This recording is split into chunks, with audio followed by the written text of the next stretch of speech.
4 personnes, dont ses grands-parents, placés en garde à vue pour homicide volontaire et recel de cadavres. 4 personnes sont entendues ce mardi 25 mars dans le cadre de la mort du petit garçon de 2 ans qui avait disparu sans laisser de traces le 8 juillet 2023 dans le hameau du Haut-Vernay, dans les Alpes de Haute-Provence, annonce le procureur de la République d'Aix-en-Provence. 4 personnes, dont les grands-parents du petit Émile Soleil, disparus en juillet 2023 dans les Alpes de Haute-Provence, ont été placées en garde à vue ce mardi 25 mars pour homicide volontaire et recel de cadavres, a annoncé le procureur de la République d'Aix-en-Provence dans un communiqué.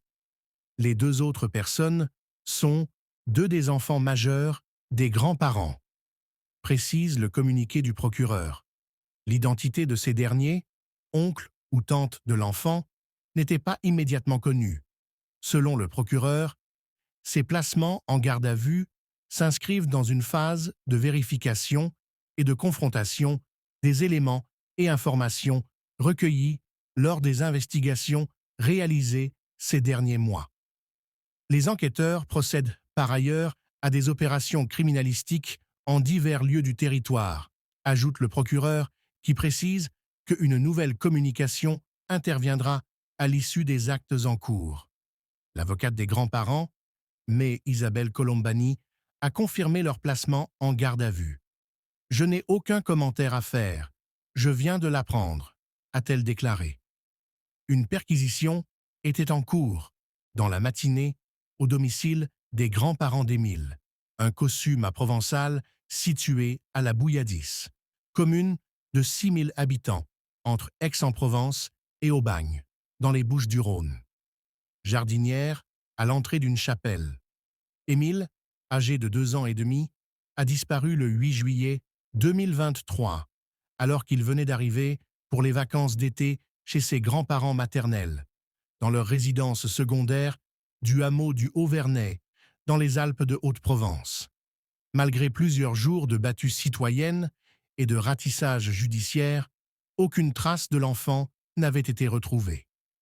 Pendant 9 mois, l'enquête n'avait rien donné de concret, jusqu'à la découverte fin mars 2024 par une promeneuse du crâne et de dents de l'enfant, à environ 1,7 km du hameau, à 25 minutes de marche pour un adulte.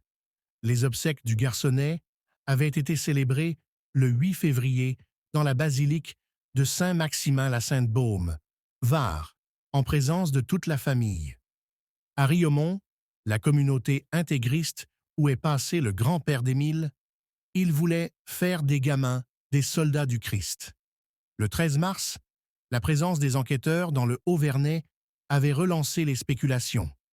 Les gendarmes avaient alors, selon plusieurs médias, saisi une jardinière disposée à l'entrée d'une chapelle du hameau. Le parquet s'était alors refusé à toute confirmation. Le procureur, Jean-Luc Blachon, affirme ce mardi auprès de Libération que les gardes à vue de ce jour n'ont néanmoins pas de lien direct avec la découverte de traces sur la jardinière. 19 mois après la disparition d'Émile, des obsèques publiques avaient été célébrées le 8 février dans la basilique de Saint-Maximin-la-Sainte-Baume, Var, en présence de toute la famille. Plusieurs centaines de personnes assistaient à l'office religieux célébré selon le rite de Saint-Piscine, conformément à la volonté des parents d'Émile, fervent catholique traditionnaliste, tout comme ses grands-parents. Quelques heures seulement après la cérémonie, les grands-parents d'Émile avaient publié un communiqué clamant que le temps du silence doit laisser place à la vérité. 19 mois se sont écoulés. 19 mois sans certitude. Nous avons besoin de comprendre, besoin de savoir, écrivait-il.